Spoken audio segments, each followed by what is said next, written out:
niba uri umupayoneya wuzuye ushonje uhishiwe, niba uri umupayoneya ukaba warapasinze KYC uri umupayoneya wuzuye, niba uri umupayoneya ukaba uri umupayoneya wuzuye ushonje uhishiwe. Umupayoneya wuzuye ushonje uhishiwe ni uwuhe? Umupayoneya wuzuye ushonje uhishiwe ni umuntu umayininga payi ndetse akaba yarakoze KYC akaba yaranayipasinze. Kuko niba uri umupayoneya ukaba utarakoze KYC cyangwa se ukaba utarayipasinze, ntago uzagera kuri Open Mainnet. Nutagera kuri Open Mainnet ntago uzigera uba umupayoneya wuzuye. Nutaba umupayoneya wuzuye, Pi Network nta kintu izigera ikumarira mu buryo bugaragara cyangwa se mu buryo buziguye. Wenda ishobora kuzagira izindi nyungu ikumarira, ariko by'umwihariko nutagera kuri Open Mainnet nta kintu uzaba uri gutora cyangwa se nta kintu uzaba uri gufata kuri Pi Network. Hanyuma umupayoneya wuzuye ashonje ahishiwe, nguhaye ikaze, urakaza neza kuri Eridad Academy. Hashize iminsi igera kuri 5 nari kuboneka neza ngo ngugezeho update n'amakuru yagufasha mu isi turimo ya blockchain, isi ya AI, isi ya cryptocurrency, isi ya internet. Muri iki kinyejana turimo, ibyo uri gukora byose, niba utari kubishyira kuri social media, niba utagaragaza ibyo ukora cyangwa se ibyo ushoboye gukora cyangwa se skills zawe ngo uzishyire ku mbuga nkoranyambaga, ndagira ngo nkubwire ko niba utaramaze gutera imbere ukaba utari gukoresha iyo strategy turimo yo gushyira skills zawe cyangwa se ibikorwa byawe ku mbuga nkoranyambaga ngo ubyereke isi yose, ubone abakiriya, ubone abantu baguha akazi ku byo ushoboye gukora, ndagira ngo nkubwire ko bizagorana kugira ngo ugere ku nzozi zawe. Niba utaragera ku nzozi zawe, niba utaramara gutera imbere, gerageza ukoreshe imbuga nkoranyambaga, ukoreshe internet, kuko niyo soko y'ubukungu bw'isi turimo mu kinyejana turimo uyu munsi. Hanyuma unyemerere duhere kuri Pi App turebe ni gute umupayoneya wuzuye ashonje ahishiwe.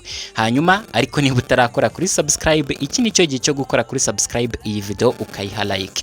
Kuri screen ya telefone yawe wamaze kubona ko namaze kugushyiriraho screen ya telefone yanjye. Yo ufunguye Pi App ugiye kumayininga, uri kubona ko bashyizemo update imeze gutya. Okay, munsi bandikaho bagira bati Pi for AI, ndetse bakomeza bagira bati taska cyangwa imirimo igera kuri 526 yamaze gukorwa na miliyoni imwe y'abantu. Iyo miliyoni imwe y'abantu ituruka muri miliyoni 18 z'abapayoneers buze cyangwa se abapayoneers bari KYC verified. Ariko nanone ntago waba usobanukiwe neza. Reka tujye kuri X yahoze yitwa Twitter, tujye ku rukuta rwa Pi Network, ngire ibyo nanone nkwerekaho, ubundi tubisobanure neza mu buryo burambuye. Turaza hano bashakira, okay, hanyuma tuzano kuri Pi Network. Iyi ni official page ya Pi Network, aho ikurikirwa na miliyoni 4,200,000, ikaba ifollowinga umuntu umwe wenyine ariwe Nicholas Kokalis. Reka duhere kuri iyi post imazeho amasaha agera kuri 13, aho bagize bati most AI systems still need good human input. Automated training can scale, but it struggles with ambiguity, nance reward judgment. That is why human in the loop systems still matter, not as feedback but as a core layer. The challenge isn't whether human input is needed, that is how to get it at scale with quality from real people. Iyo bavuze real people, ni baba pioneers bashonje bahishiwe, ni baba pioneers bari KYC verified. Hari ibintu byinshi uri kubona munsi, ariko nago turi buze kubitindaho hano, ahubwo turaza kubitindaho turi kubisobanura mu kinyarwanda cyumvikana. Reka turebe n'iyindi post wenda imazeho umunsi umwe nabonye aho bagize bati AI companies can access PI's human input infrastructure through the network is over 18 million identity verified pioneers to improve models, tune inference quality and scale data labeling and evolution. Ukabona ko munsi naho hari ibindi bintu nashaka gutindaho, ndetse munsi hakabaho iyindi posti imazeho iminsi ibiri aho bagize bati taska miliyoni 526 zamaze kuba zikorwa n'abantu kuri payi, zikorwa n'abantu nyine bagera kuri miliyoni imwe. AI is advancing quickly but hardest part is building reliable systems is still deeply human. Nibyo bari gukomeza bavuga hano ngo deeply human, ngo riyo human ni baba pioneers buzuye bashonje bahishiwe, ni baba pioneers bari muri miliyoni 18 z'aba pioneers bamaze kuba KYC verified. Niba uri umupioneer ukaba utarapasinga KYC, menya ko ikintu cya mbere ukwiye gushyiramo imbaraga ni ugukora KYC ukayipasinga kugira ngo ugere kuri mainnet, kuko nutagera kuri mainnet nta kintu uzaba uri gufata kuri Pi network, uzaba umeze nk'umuntu n'ubundi utarigeze ayimenya. Hanyuma fata agatebe ushyiremo headphones, kuko tugeze mu gice cyiza aho ngiye kubasobanurira impamvu natangiye ngira ni umupioneers wuzuye, umupioneers uri verified, ashonje ahishiwe mu buhe buryo. Buriya Pi network igiye guhindura AI kandi abantu benshi nago bari kubibona, abantu benshi nago bari kubyumva. Pi network ifite miliyoni 18 z'aba pioneers bamaze gupasinga KYC. Abo pioneers miliyoni 18 bafite agaciro kama miliyoni y'amadolari mu mahirwe ari gutangwa na AI. Twakomeje kugenda tubona Pi network iri kuvuga riyo human verified KYC pioneers. Ibi byose bifite aho biri guhurirana n'ijambo natangiye mbabwira ni umupioneers wuzuye ashonje ahishiwe. Ariko kandi 95% by'aba pioneers nago babizi. Ese waruzi yuko hari abantu barenga miliyoni imwe bamaze gukora imirimo irenga miliyoni 526 batabizi ko bari kubaka ejo hazaza ha AI? Hari ukuntu muri video nakoze mu bihe byashize nababwiye ko node operators cyangwa se node validators, abantu mufite computer zanyu cyo kimwe nanjye turaninga Pi node, zigiye kujya zifashishwa mu gutraininga AI. Ariko nanone hari uburyo aba pioneers bapasinze KYC bagiye kujya bafungura Pi app babone taska bakora. Izo taska zizaba ari izama AI companies, zizaba ari taska zo gutraininga AI cyangwa se zo kubabyita gute nkuko twabisomye ni ukumoderatinga AI cyangwa se gutoza AI mu kinyarwanda cyumvikana. Twagiye tubibona hari, ariko ndi hano kubigusobanura. Twagiye tubibona ku rukuta cyangwa se kuri X official page ya Pi network. Buriya aba pioneers bapasinze KYC hari amahirwe bagiye kubona yo kujya bafungura Pi app bakabona taska bakora, nkuko aba node validators turaninga Pi node tukabona reward cyangwa se tukabona ibihembo bya Pi. Ndetse kandi nkuko twabibonye nago ari theory gusa cyangwa se nago ari inkuru gusa, ahubwo byatangiye no gukora, kuko twabonye bari kutubwira ko hari imirimo igera kuri miliyoni 526 yamaze gukorwa na miliyoni imwe. Ariko niba ari miliyoni imwe imaze kubona wenda kuri izo taska, kandi tukaba turi miliyoni 18 z'aba pioneers twamaze gupasinga KYC, bishatse kuvuga ko bitaratugeraho twese, ariko byanze bikunze natwe bigiye kutugeraho. Hanyuma reka nkubwire icyo bisobanuye neza ndetse n'impamvu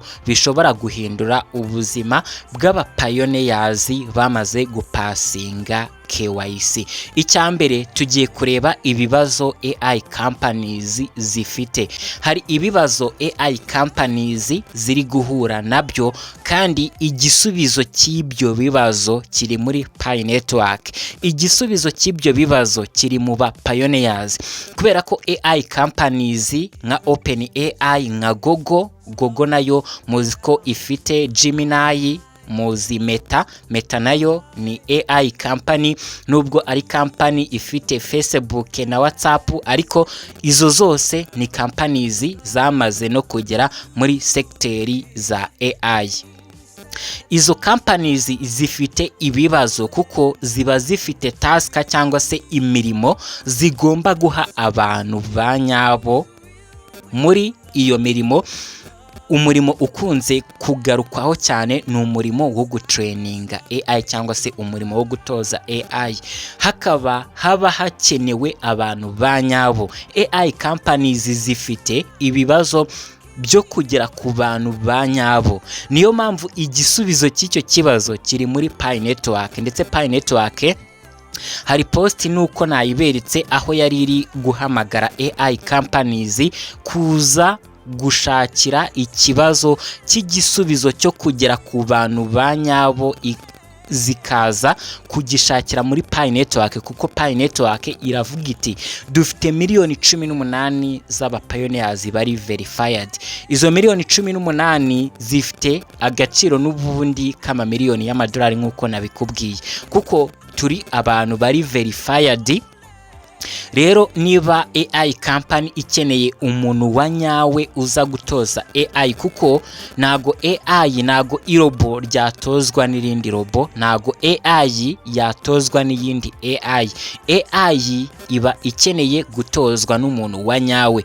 Rero nahandi izo companies zigomba gushakira abo bantu hatari muri Pi Network.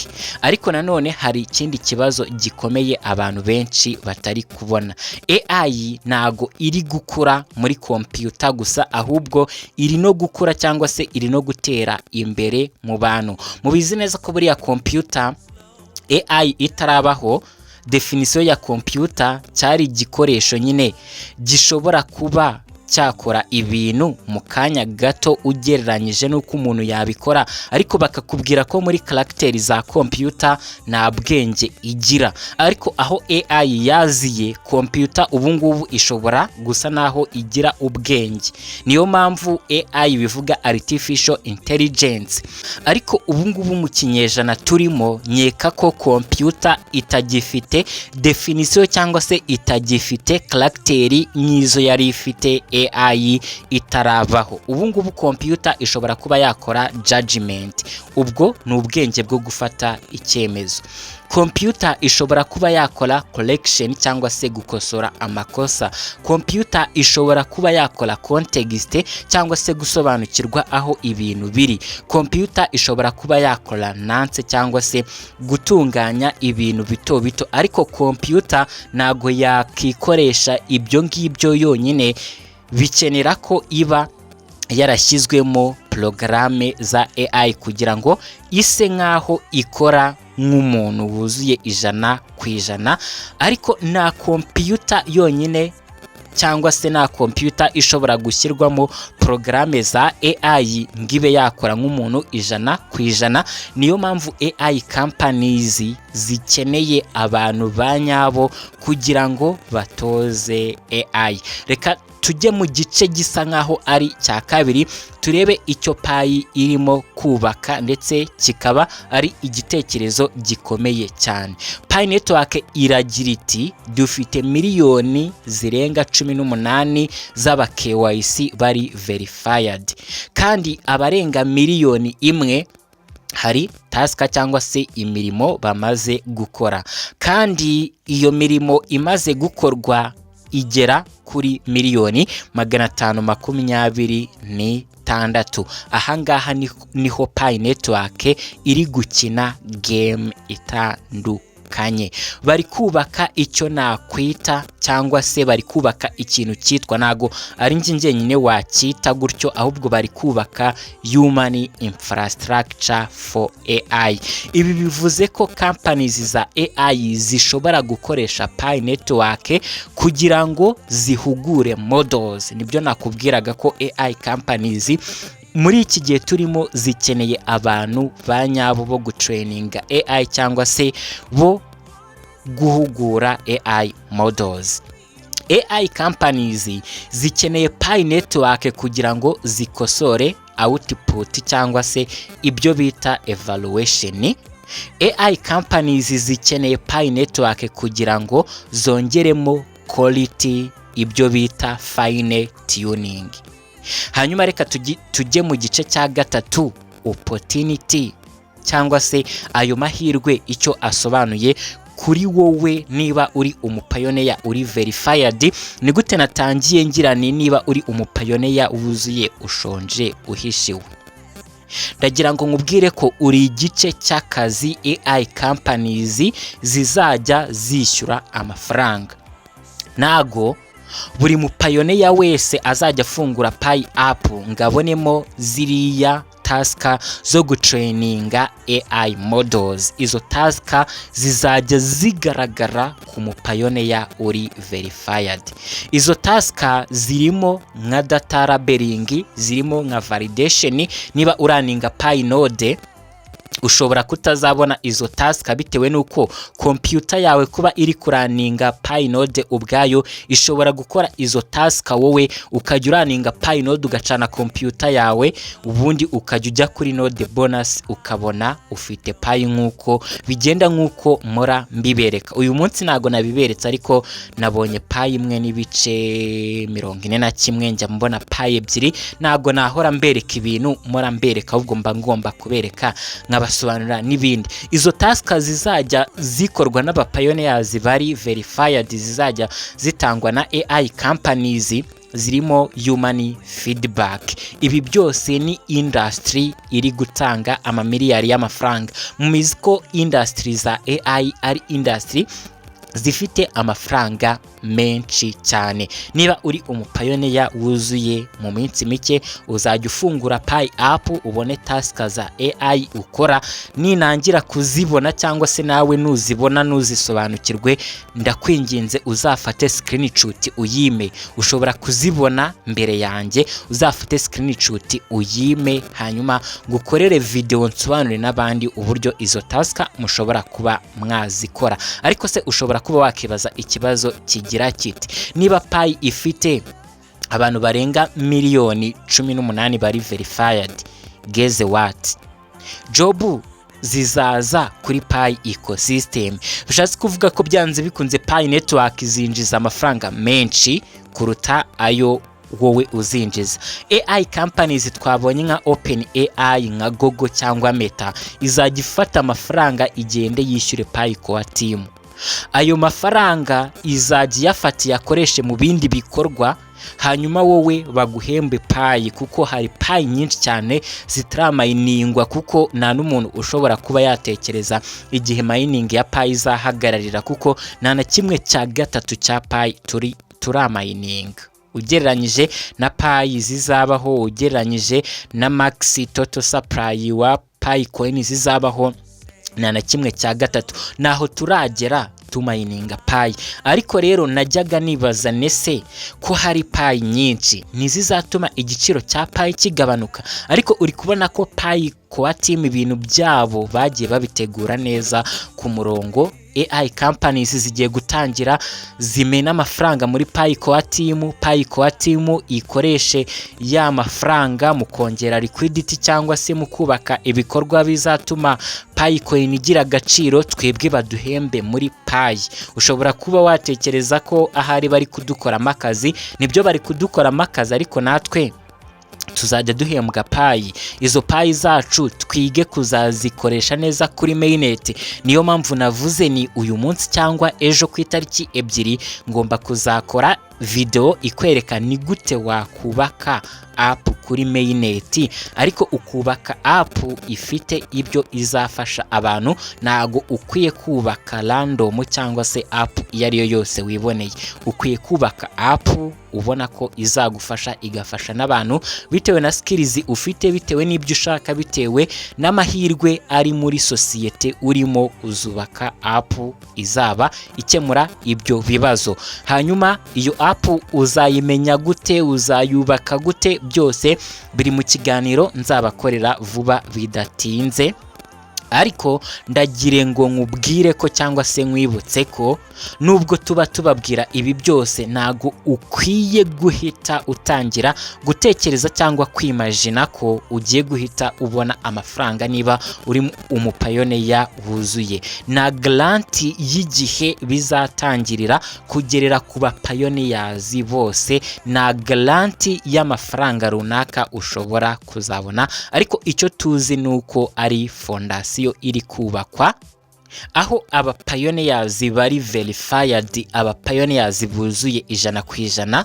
Tugiye kujya dufungura Pi app tukabona task za AI, aho dushobora kuzajya dukora labeling cyangwa se evaluation cyangwa se validation tukishyurwa muri Pi. Ni systeme bari kubaka imeze nka Fiverr ariko yubatswe ku bantu bafite KYC verified.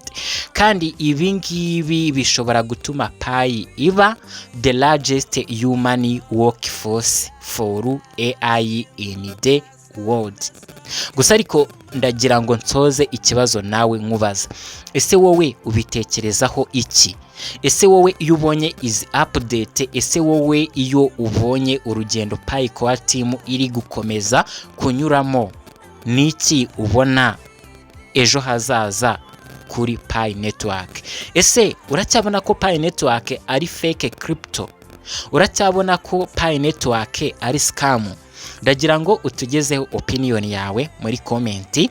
Niba hari n'ikiganiro cya video ubona twagutegurira, ariko ndibutse guys, hari abantu benshi mwambajije kuri crypto project zitandukanye, nago negeze mbasubiza. Nari nagize ni ngomba gukora byibuze video nk'ebyiri mwese nkaba mbashubije, ariko mbarimo idene ryo kubakorera video ibereka ni yihe app ushobora kuba wakora video zibasobanurira crypto project mwambajijeho.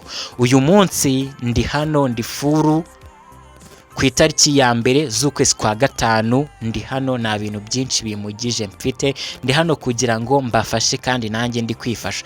By'umwihariko kanda kuri subscribe, tubonane mu kindi kiganiro ndi kubategurira. Imana ibarinde, ndabakunda cyane. Ciao ciao.